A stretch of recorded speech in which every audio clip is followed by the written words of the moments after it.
All of his co-workers were... Wait, no. This isn't the right office, is it? Is this Stanley's office?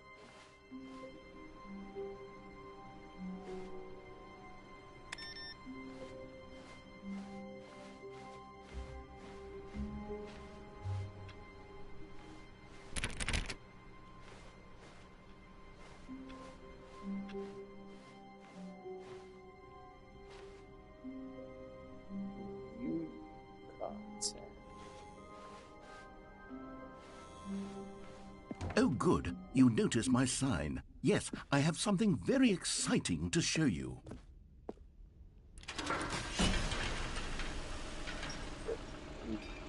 Shit.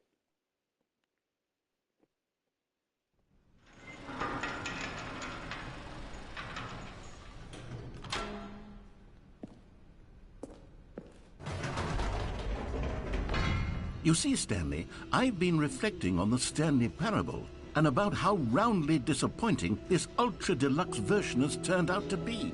The original Stanley Parable was a landmark, and any new content for it should live up to that legacy. So forget this ultra-deluxe nonsense. I say we take it one step even further. Which is why I'm very proud to announce for the first time ever, the Stanley Parable 2.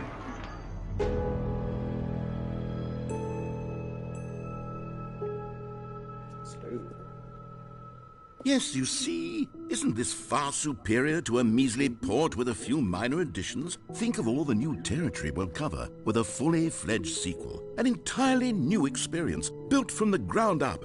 Why, there are so many possibilities. It could go in so many different directions. This is what fans have truly been asking for.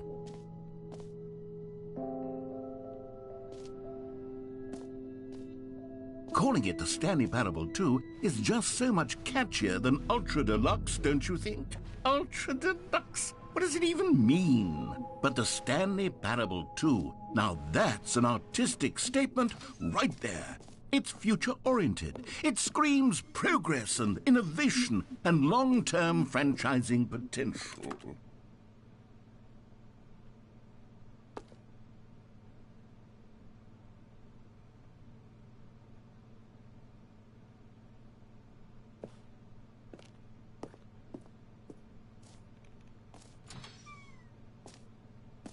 Now, to be clear, I haven't quite nailed down what exactly the Stanley Parable 2 is going to be, but let's take a look at some of the features I've been developing for it.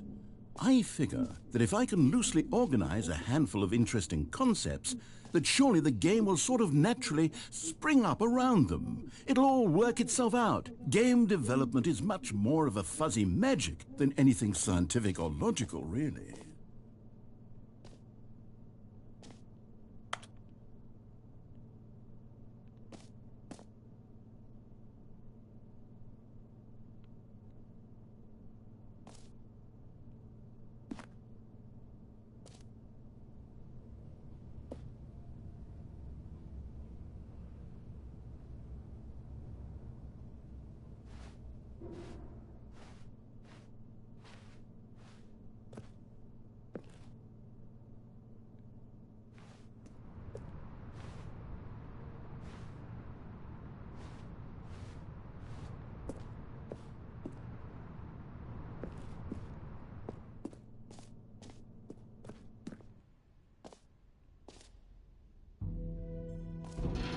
Here we are. Go on, try out some of the new features.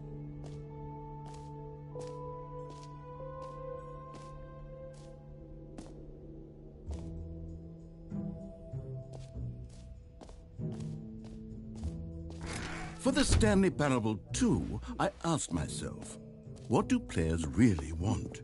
And of course, the first and most obvious answer is that they want to be individually recognized and validated as people. So with that in mind, my first addition to the game is this button which speaks the name of... Sorry, I should have clarified. Right now, the button only says the name Jim. But of course, in the final game, this button will say your name, whatever name that is. Here, let's have you role-play as Jim to really simulate the full experience of this feature. Just play along. I promise you'll love it. Okay, here we go. Let's take a deep breath, clear your mind, forget whoever you are, and simply become a person named Jim.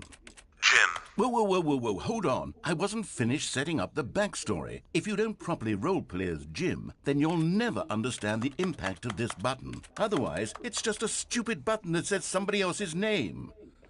Okay, we're doing it again, and this time let me finish first. Now, allow yourself to become Jim. Imagine yourself driving to work as Jim, playing frisbee on the weekends as Jim, staying up all night for a popcorn and horror movie sleepover as Jim, developing a crippling substance addiction as Jim, rediscovering yourself through fringe religious groups as Jim, and finally dying a slow death at an old age. Jim. All right, fine, whatever. It's just a meaningless button that says Jim. Are you happy now? Get out of here.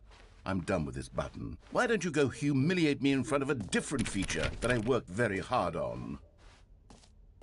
Jim.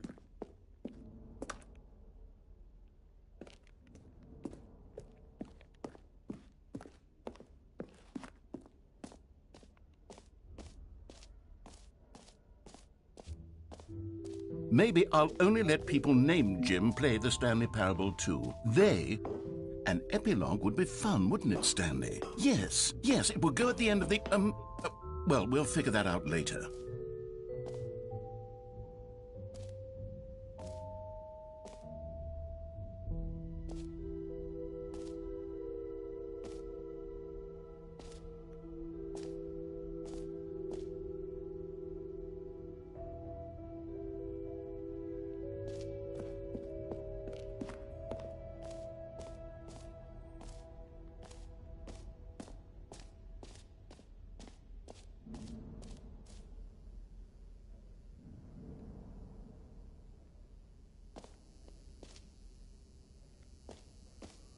Now, here's something special. You remember that broken test trophy that got left in the game on accident?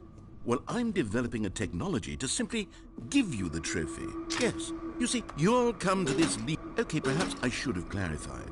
This is technology that will exist. Right now, the trophy is still fully broken. I'm not a wizard, Stanley. But I guarantee it will be fixed in the sequel to at last satisfy the hordes of ravenous fans all over the world who have been uproariously demanding this feature. Gamers, we hear you, and I promise it will happen.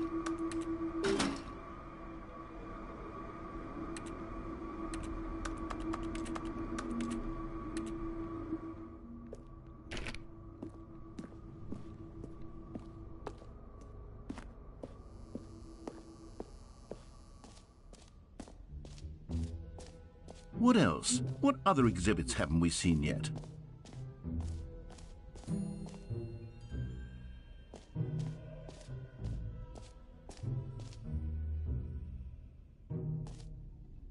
Okay, I'll be honest, I haven't yet decided on this one. I think that in the new version, the office could use a bit of decoration, like balloons. But I'm undecided on Get Well Someday and Happy 12th Birthday. Which would you go with?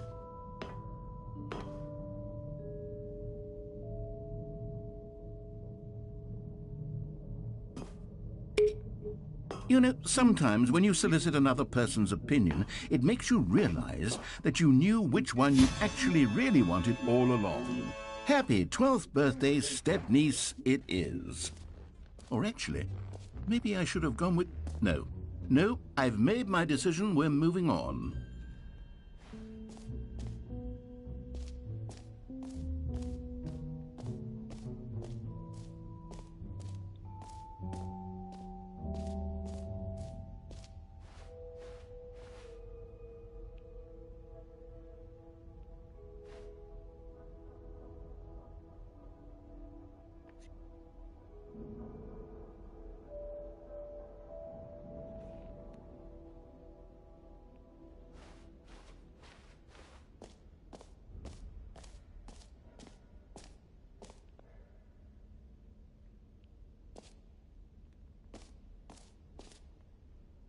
You know what? Let's bring the jump circle back for Stanley Parable 2 as well. It's... Oh, wait.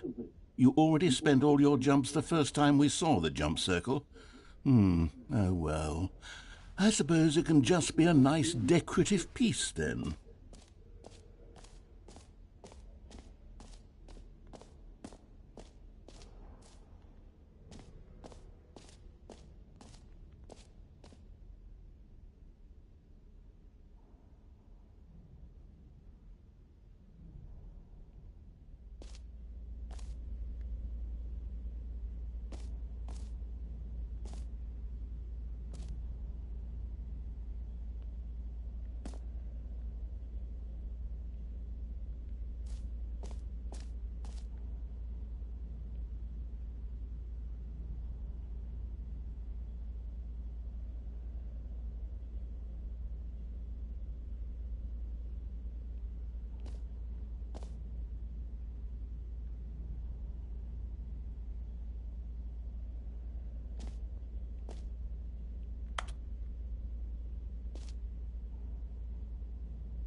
Stanley, here's an idea that I'm truly fond of. It's never been done before in a video game. This is, in fact, a hole that you can fall down forever. That's right. Infinite falling. You can fall until the end of time, if you like. A stunning leap forward for video games as a medium.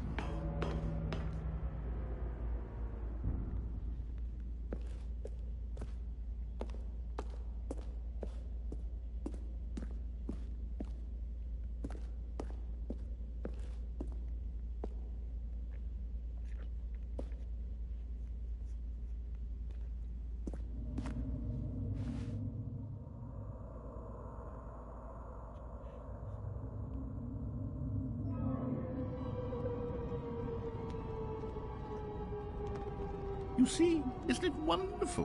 One of my more ingenious concoctions, if I do say so. Now then, since you've gotten to see the infinite hole, you can press the teleport button to pop back up to the top, and we can continue onward. Now, I don't mean to be a bummer, but I do recommend you use the teleport button to go back to the top. Maybe do it on the sooner rather than later spectrum of things.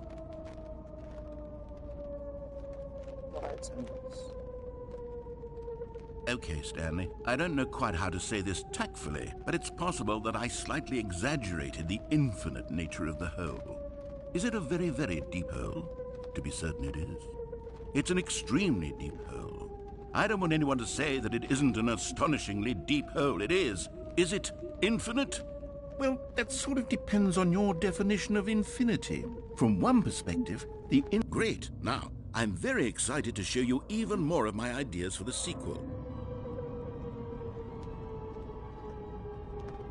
Okay, and I guess we're back in the hole now. Did you really need to see it again? I don't know what else there is to say, Stanley. It's an infinite hole.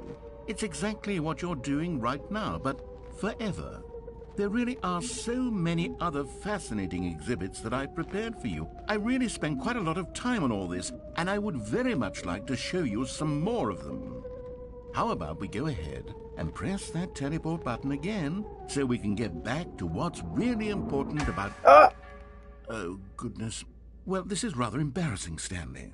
I'll be honest with you. I truly did not believe that anyone would actually stay in the hole long enough to hit the bottom. Yes, I know, I told you the hole was infinite, but come on. Who actually wants to fall forever? The hole was plenty deep. It was more than deep enough, in my opinion. Maybe it's you who likes falling too much. Maybe you're the problem. Look, things got a little heated there. I think we both said some things we didn't mean. Why don't we just put all this behind us and agree to just call the hole mostly infinite? If that works for you, then go ahead and press the teleport button to warp up to the top of the hole and we can move on. I'll just be up here when you're ready.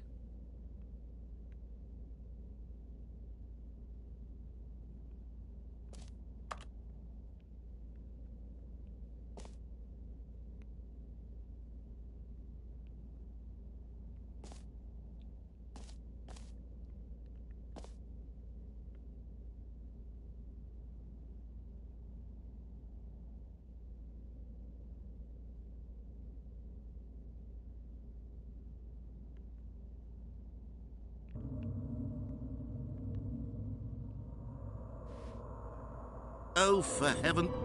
You see, I was right. The problem is you. The problem is that you like holes too much. Not normal. A normal person would have said, yep, that's an infinite hole right there, goes on forever till the end of time. Don't need to see it all, but not you. Oh, no, no, no, no. You have a weird sort of... Oh.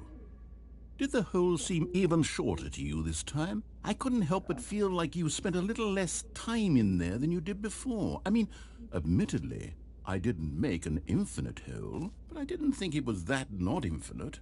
Well, I suppose once again there's nothing to do here. If you decide you've had enough of the hole, you can hit the teleport button and come join me up above. Had enough? I'm positively thrilled. I really do have so much more to show you and to talk about. Gosh, how could I have guessed? You're back in the hole. If this starts to become a thing where... Wow. Okay. Yes. I'm starting to become extremely certain that the hole is not only not infinite, but that it's growing steadily less and less infinite. I suspect that I'm starting to hit the point where it's no longer feasible to call the hole infinitely deep, even by the lax overall standards for accountability and marketing. What's going on here? Stanley, I have no explanation for the uncertain nature of the hole's length. Here, let's try something. Let's pop back up to the top, and we'll see if it gets any shorter. Well, there it is. The shame of my lie has come to haunt me. Not only is the hole not infinite, but it's barely even a hole at this point. It's more of a concavity, or even a very aggressive divot. How is this still appealing to you? I know you're obsessed with holes, but at this depth, I just can't see this scratching the itch. Oh, who am I to judge? You just do whatever it is you're here to do and hit the teleport button when you're ready to move on.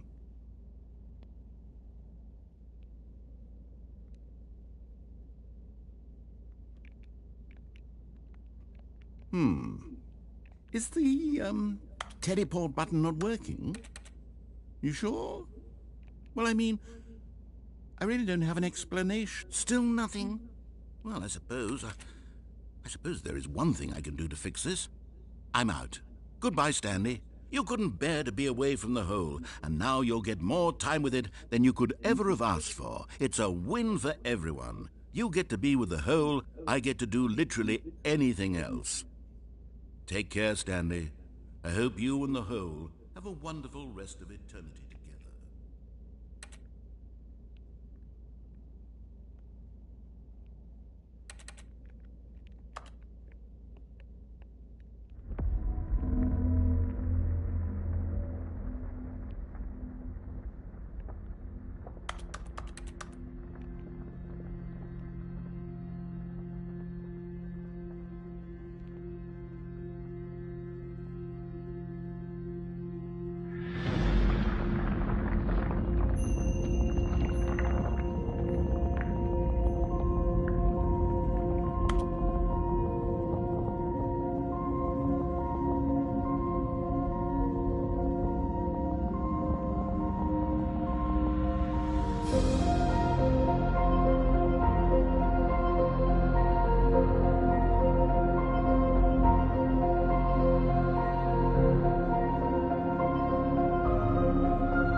My head's stronger.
Stanley? Stanley? Stanley? Oh, good, Oh, you're what awake. the fuck? It seems you had sort of dozed off there, drifting away into dreamland. But we can't have that, Stanley, because this hole is just so darn fascinating that I want you to be wide awake for every second of it. You don't want to miss a single moment. So how about if I just pop in from time to time and wake you up to keep you really, truly focused on the hole? From the looks of things, you and I will have many, many years here in this hole, and I'm looking forward to all of them. Stay alert, Stanley. I'll be back. Toodle-pip.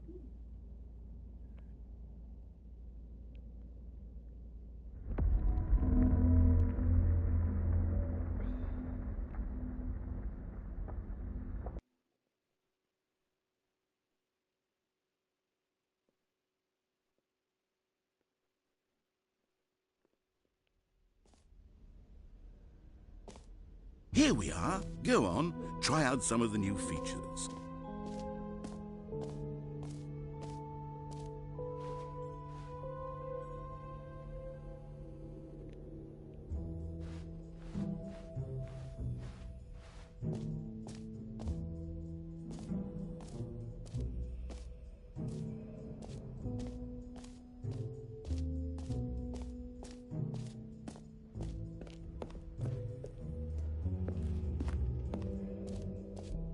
Ah, collectibles. Now it's a real video game. In the Stanley Parable 2, you'll run around gathering up these miniature Stanley figurines. And what's truly innovative is that there will be no reward for collecting all of them.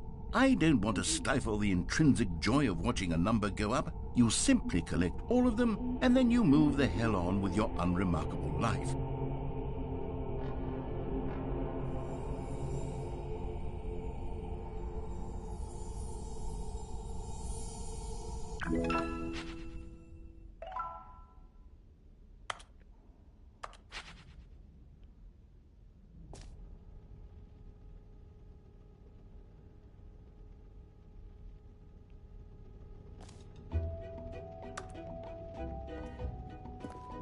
God, it really is the worst when you collect everything in a video game and then they give you a big fancy reward for it. Absolutely tragic.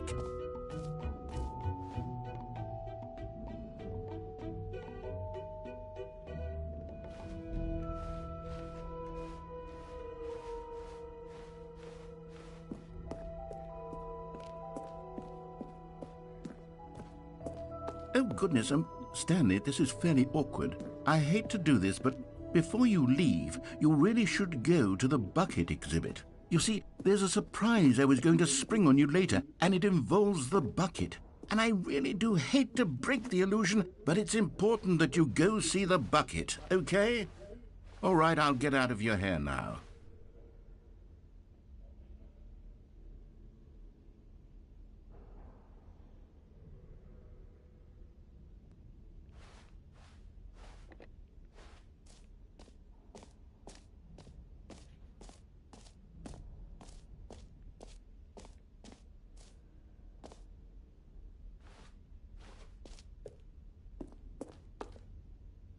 A common complaint of the Stanley Parable was that it was confusing and paradoxical, that it engendered a chaotic sense of reckless despair in those who played it. Well, I am happy to say that after much consideration, I've engineered a clever solution to this fundamental problem with the game. It's the Stanley Parable Reassurance Bucket. You see, Stanley, anytime you're holding the bucket, a sense of calm and ease will fill your mind and your heart. It's true. As long as you hold on to the bucket, the many disorienting contradictions of the Stanley Parable will feel perfectly normal and perhaps even comforting. You may even come to long for the gentle embrace of jarring cognitive dissonance while the bucket is in your arms. And to be honest, it's a much more convenient solution for me than actually redesigning the game to be less uncomfortable. Can you imagine what a pain in the ass that would be? Yes, the bucket is the perfect solution. Come on, give it a try. Gosh.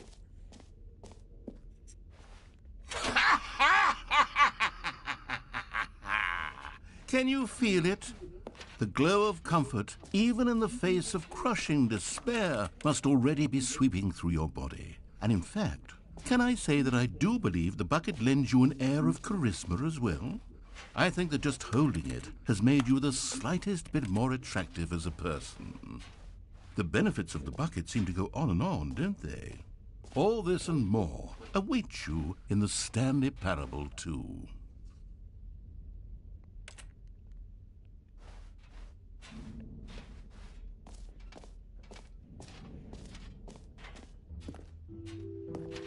Does anyone give out awards for most enjoyable bucket in a video game? That really should be an award if it isn't already.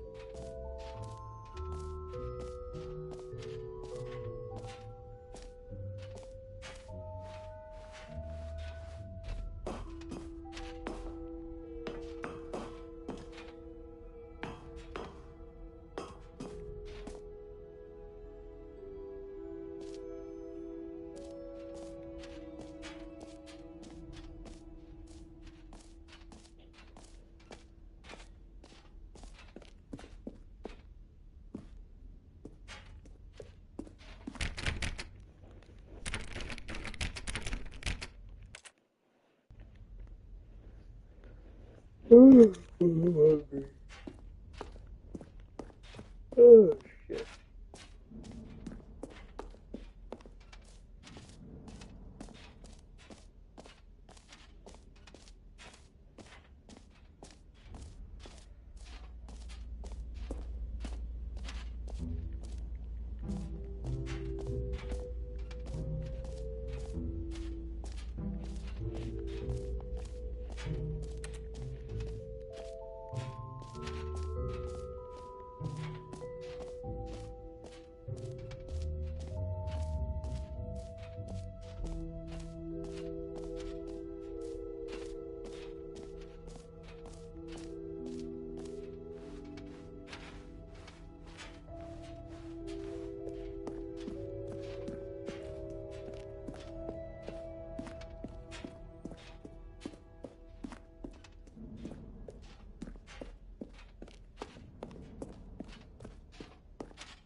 So, Stanley, what do you think?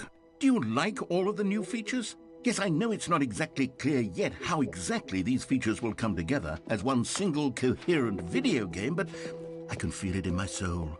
It's going to work. There's definitely a good game in there somewhere. Say, let's do an experiment. I'll arrange these new features together, and we'll see whether or not it coheres into a meaningful gameplay experience. Okay. Are you ready? Here it is. I give you the Stanley Parable 2.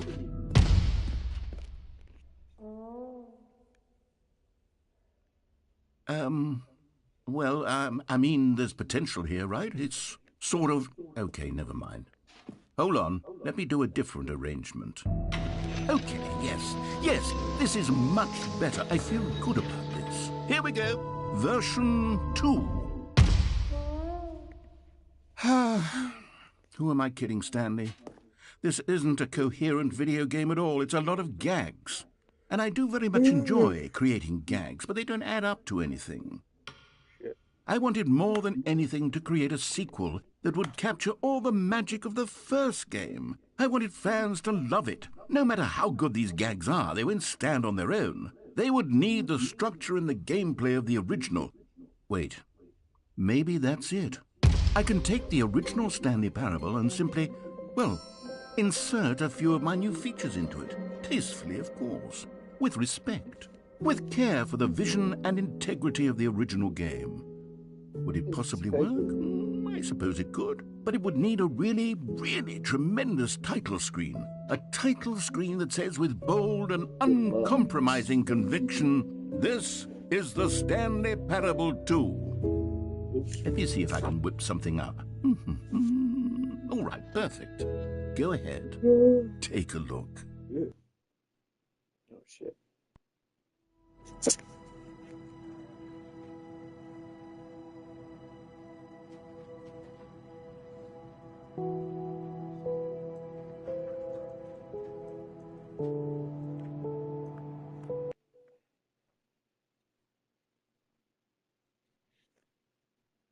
This is the story of a man named Stanley. Stanley worked for a company in a big building where he was employee number 427. Employee number 427's job was simple. He sat at his desk in room 427 and he pushed buttons on a keyboard. Orders came to him through a monitor on his desk, telling him what buttons to push, how long to push them, and in what order. This is what employee 427 did every day of every month of every year. And although others might have considered it soul-rending, Stanley relished every moment that the orders came in, as though he had been made exactly for this job. And Stanley was happy. And then one day, something very peculiar happened. Something that would forever change Stanley. Something he would never quite forget. He had been at his desk for nearly an hour when he realized that not one single order had arrived on the monitor for him to follow. No one had showed up to give him instructions, call a meeting, or even say hi. Never in all his years at the company had this happened, this complete isolation. Something was very clearly wrong. Shocked, frozen solid, Stanley found himself unable to move for the longest time. But as he came to his wits and regained his senses, he got up from his desk and stepped out of his office.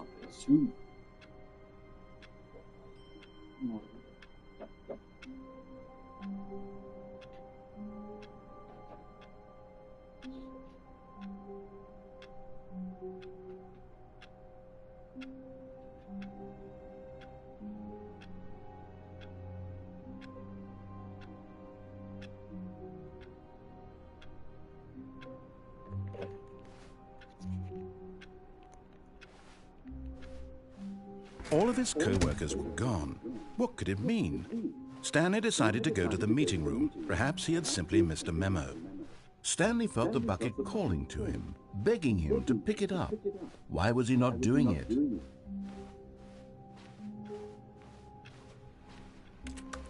Stanley picked up the bucket.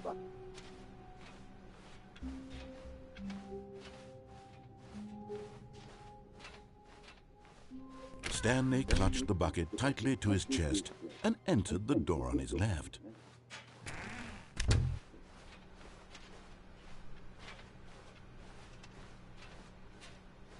Still no one was here. Stanley needed the bucket's warmth and comfort now more than ever. Perhaps his boss's office was where he'd find answers. Oh, Stanley, can you feel it? The broom closet. It wants the bucket. You can feel that, can't you? The aura of jealousy? It's as clear as day. This broom closet believes it deserves the bucket. I can really feel it now. It's a bucket. It belongs in a broom closet. That's what the broom closet is trying to say here. It's supposed to go with the other cleaning supplies. Good for you, Stanley. Don't give in. Don't hand over the bucket. I know how hard it must be, given the pressure that the broom closet is putting on your shoulders right now, but you have to be strong. This is your bucket. This is your companion and lifelong friend. You can't hand it over. Bucket. Oh, no. We're getting into name-calling now, it seems. Is this how low the broom closet has sunk, that it has to resort to this stream of petty insults simply in order to get you to hand over the bucket? Stanley, I never liked this broom closet for a variety of reasons, but even this is worse than I had imagined. And wait, now the broom closet has the gall to imply that you and the bucket are not truly deep and lasting friends? That your relationship is purely superficial? Coming to a staircase, Stanley and the bucket walked upstairs to the boss's office. You found one of them. One of the miniature Stanley figurines. Remember, no reward for collecting all of these, only the intrinsic pleasure of a job well done. You can't buy that sort of happiness, Stanley. God knows I've tried. So, I implore you to savor each and every moment you come across one of these beautiful figurines.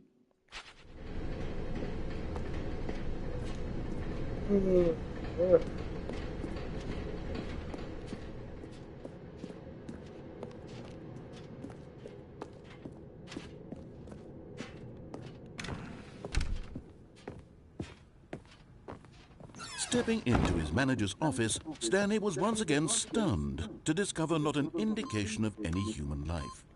Crushed by the weight of this revelation, Stanley may have broken down into an emotional dumpster fire if not for the soothing presence of the bucket. Even now, in his darkest of hours, did the bucket's warmth and guiding light pierce the dark clouds of confusion and chaos. It would be with him always.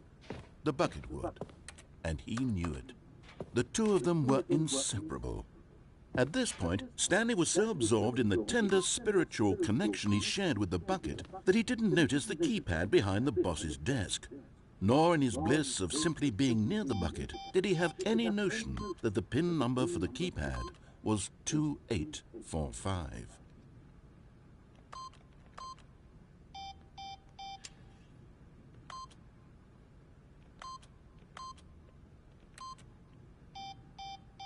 Stanley just sat around twiddling his thumbs.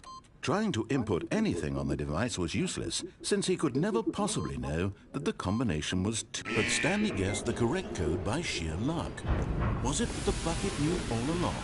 Was the bucket guiding him? Yes, this is certainly the most logical explanation.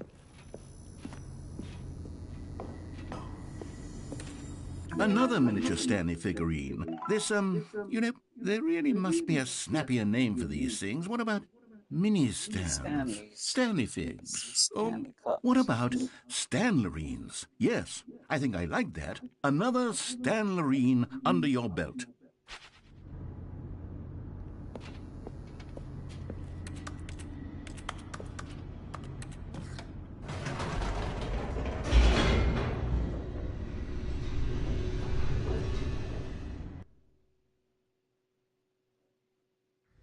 The elevator raced downward, plummeting towards an unknown fate. It would be all Stanley could do to keep himself together, if not for the bucket. Soothing him, comforting him, reassuring that in this darkest moment of uncertainty, he would be all right. The bucket is here for you, Stanley.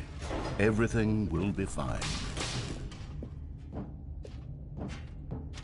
Stanley and the bucket walked straight ahead through the large door that read, Mind Control Facility. Although this passageway had the word escape written on it, the truth was that at the end of this hall, Stanley and the bucket would both meet a violent death.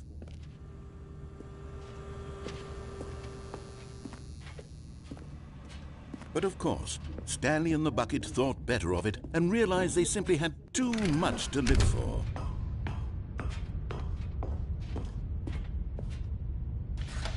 The lights rose on an enormous room packed with television screens. What horrible secret did this place hold? Stanley and the bucket both wondered to themselves.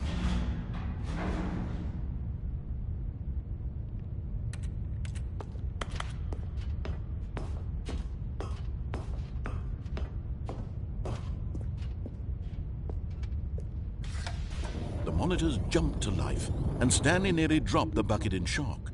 Everyone in the office was being videotaped, monitored like guinea pigs. The bucket had never seen anything like this, and it very nearly burst into tears as Stanley cradled it gently, reassuring it that everything would be fine.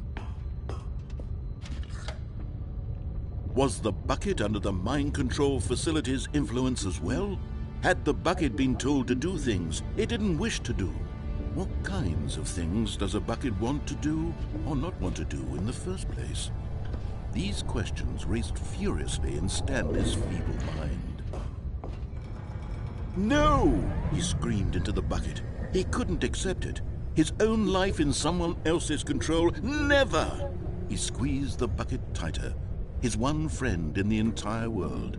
At this point, he could trust no one except for the bucket.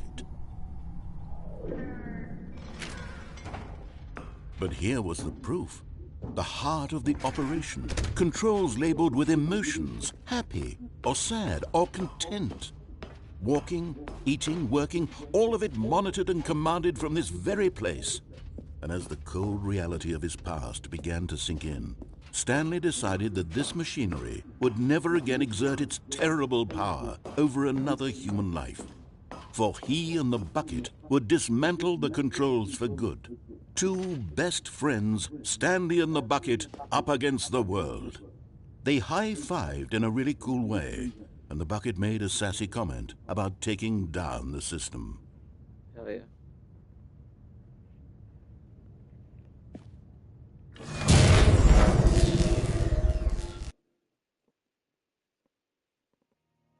Stanley and the bucket waited in blackness.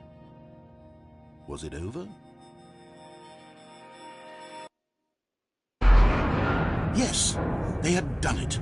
Stanley and the bucket had defeated their greatest and darkest enemy, freed themselves from the tyrannical grip of the evil mind control machine. Freedom was now mere moments away. Excitedly, the two of them began to discuss the kind of life they wanted to live once they stepped through this massive door. The bucket wanted to learn to roller skate. Stanley wanted to sneeze in every country on Earth. Both of them wanted to begin watching a movie, any movie, but then stop it halfway through and begin watching it in reverse from the end. True, it was a simple life they envisioned, but it was one they'd lived together, with one another to lean on, to trust, to support. Well, wait, what was happening? Why had the door stopped? Was Stanley and the bucket not about to be freed? An unbearable silence filled the room, lingering in uncertainty, until finally the truth hit Stanley square in the face. This building did not want the bucket to leave. Even the facility itself recognized the incredible calming presence of the bucket, needed the soothing warmth of the bucket, would go to any lengths not to part with the bucket. No. Stanley can't leave this place. Not while he has such a precious bucket in his arms. Not while this building has anything to say about it. Stanley realized he would never again leave this very room. But at least he has the bucket. To be trapped eternally in darkness isn't really so bad, Stanley thought to himself. As long as I have my bucket with me, right? I'll be okay, won't I? Stanley gulped. Very soon now, he was about to find out.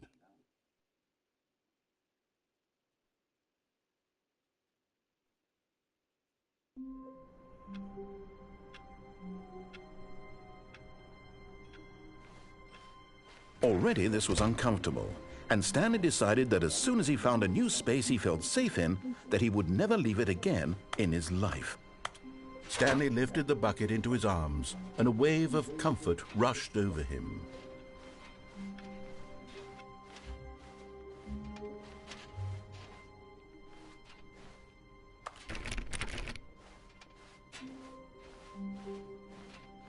Stanley clutched the bucket tightly to his... This was not the correct way to the meeting room, but Stanley had felt the bucket calling to him, telling him that the employee lounge was simply the place to be. And here it was. Had the bucket turned out to be correct? Was this better than the meeting room? Yes, Stanley thought to himself. Yes, no, never mind. The bucket was wrong. Stanley took the door on his left to go back to the meeting room. No, Said the bucket. don't go to the meeting room. Go somewhere else. The cargo lift, yes. Go. Good, Said the bucket. now ride the lift all the way to the top. There's something up there I need you to do. Stanley did not question why or how this bucket was speaking to him. It should have alarmed him, of course, because buckets can't talk. But Stanley chose not to think about this obvious fact. He was firmly convinced that the bucket had spoken to him, and he unthinkingly did whatever the bucket asked. No, stop. Look there on the wall. You see, there's a sign right there. It says, "No buckets past this point." Stanley, Oh, how could you think it was okay to bring the bucket here? Unless, what if the problem is that you actually don't know what is a bucket and what isn't a bucket? I suppose that would explain a lot about your behavior up to this point. Which, if that's true, well, my goodness, I think we have to do something about it. This misunderstanding could have dire consequences on the entire rest of the game if not addressed quickly and properly. So much of the impact of the story is dependent on your understanding of what is and isn't a bucket. Please, step in here for a moment.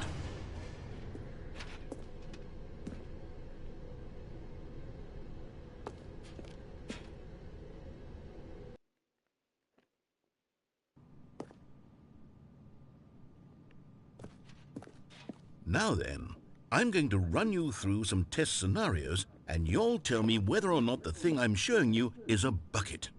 Simple enough, right? This should tell us everything we'll ever need to know about what is or is not a bucket. Okay, let's begin. Item 1. Is this a bucket? Correct. It is a hologram of a bucket, not an actual bucket.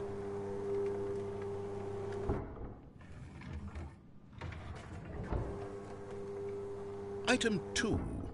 Is this a bucket?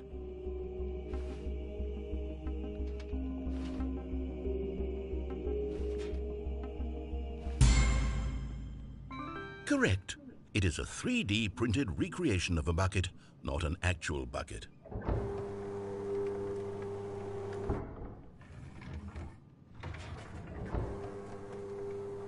Item 3.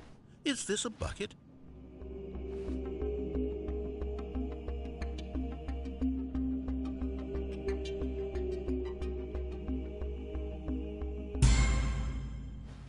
Incorrect. This is a bucket.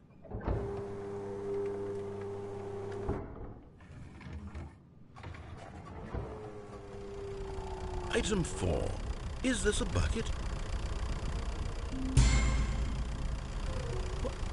Are you hallucinating? This is a tractor. It's an enormous machine that tills the earth. I thought this was a gimmick. How on earth did you manage to screw it up? Absolutely incredible. Let's just move on to the next one.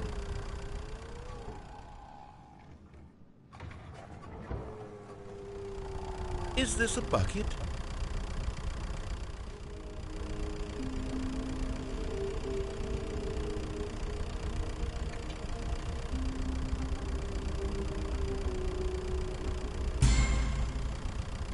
Correct.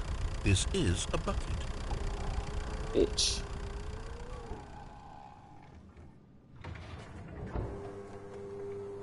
Item 6. Is this a bucket? Trick question. Both. Gotcha.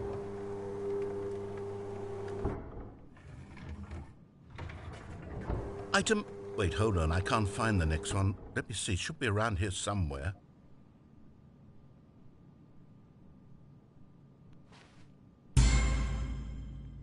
Yes. Thank you. There's nothing here. Of course it isn't a bucket. We both know full well that nothing isn't a bucket. Wait, when I say nothing isn't a bucket, that makes it sound like I'm saying everything is a bucket, which of course is not true. Unless... Is that what you think? Answer me straight, Stanley. Are you trying to tell me that you believe everything is a bucket? You know what? I'm too confused to even sort it out. I've lost all sense of perspective. What is a bucket? What isn't a bucket? Mere moments ago I could answer these questions with confidence. And yet now I'm somewhat adrift. Do any of us know what a bucket is? Am I a bucket? Stanley, I can't keep doing this. I'm losing myself, and myself was all I ever had to begin with. I'm afraid the bucket is threatening to tear our relationship apart. I can't have that. I'm sorry. But I'm going to erase all buckets from the game entirely. Okay, here we go.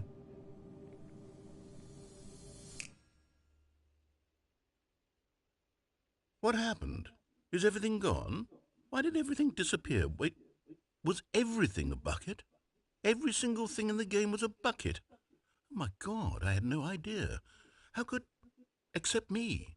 I'm not a bucket after all. And you, Stanley, you're still here. You're not a bucket either. Oh, this is wonderful news. We're not buckets. Yes, I actually feel much more at ease right now. It's delightful to get some clarity on that issue. But it doesn't change the fact that we haven't got a game. So, tell you what. I'll reset everything and we'll put back all of the buckets, okay? And we'll know that it's all a bucket. But if you run into anyone else, maybe don't mention that. Who knows what that information might do to a person? All right, here we go.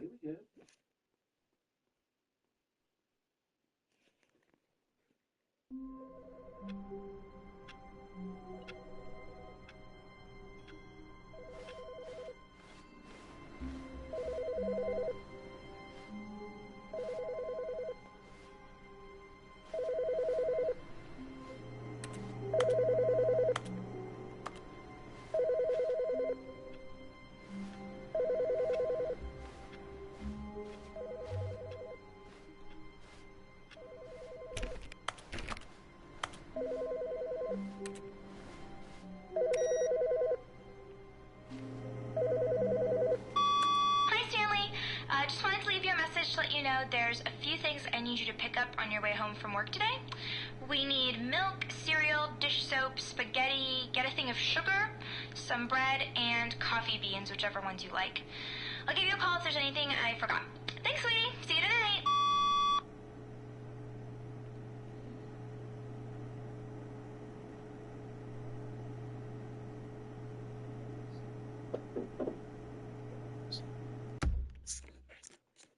Sequel is now. The sequel.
I don't know if this game is going to save somehow.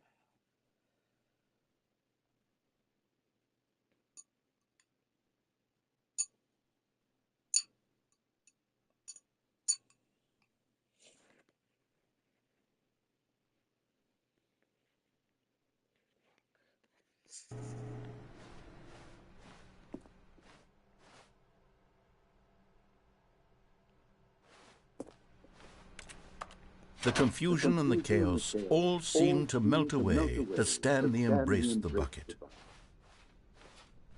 Stanley clutched the bucket tightly to his chest and entered the door on his left.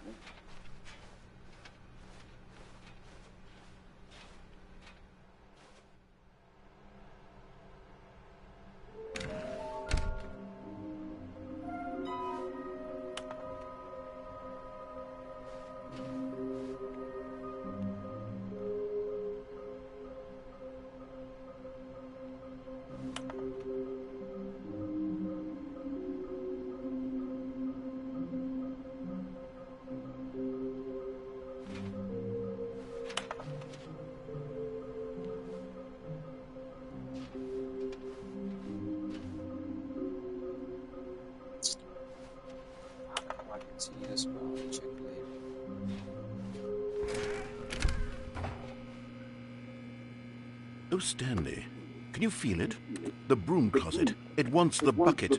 You can feel that, can't you? The aura of jealousy? It's as clear as day. This broom closet believed... Coming to a staircase, Stanley and the bucket walked upstairs to the boss's office. But Stanley just couldn't do it. He considered the possibility of facing his boss, admitting he had left his post during work hours. He might be fired for that. And in such a competitive economy, why had he taken that risk? All because he believed everyone had vanished? His boss would think he was crazy. And then something occurred to Stanley. Maybe, he thought to himself, maybe I am crazy. He looked down at the bucket in his arms. Am I crazy? He asked the bucket. The bucket returned his gaze, but said nothing at all. That's strange, Stanley thought. Usually the bucket is a source of guidance and wisdom for me in difficult times such as these. He held the bucket close, yet felt none of its familiar reassurance and comfort. And that's when Stanley realized, this isn't my bucket. It's just a normal, everyday bucket. Someone else's bucket, perhaps. How did I end up with someone else's bucket? This is all terribly wrong. Surely no good would come from this. Who knows what sorts of bizarre hallucinations Stanley might experience without the psychologically grounding presence of his bucket. And indeed, now he noticed that the rooms were repeating, which was, of course, very odd. And now he felt himself floating off the ground. Oh, gracious, he exclaimed. Without my bucket, I've gone truly mad. Where is it? I must find it. Far off in the distance now, he heard it, calling to him. Stanley! Stanley, it's me, the bucket. Could it truly be? He rushed forward from room to room, passing by one bucket after the next. None of them were his. None of them were his special bucket. Come to me, Stanley. Find me. He had to find the bucket. He had to return to his old friend. It was the only way to truly restore his sanity. And then suddenly, he froze dead in his tracks. He knew where the voice of the bucket had been coming from. The real bucket was inside of him all along. It was incredibly painful. Stanley doubled over in agony and blacked out.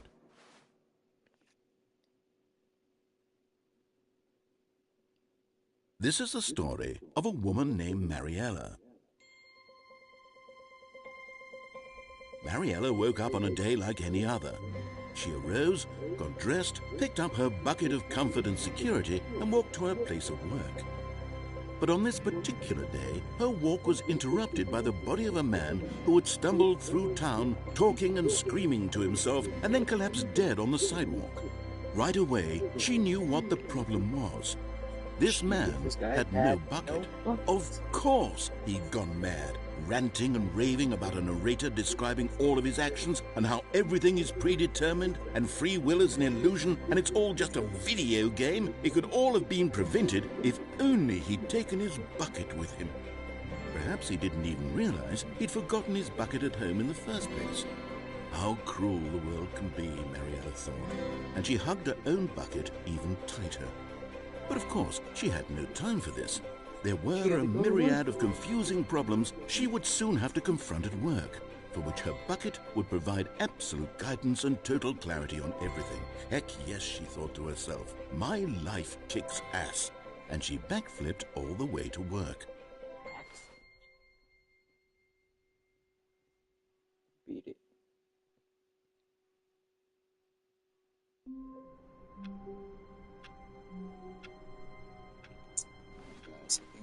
Wait, Stanley thought to himself.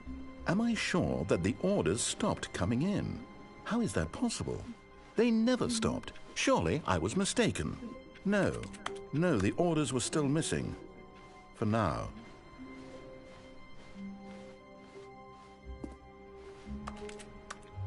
Warmth spread through Stanley's arms. With the bucket in his arms again, he was home.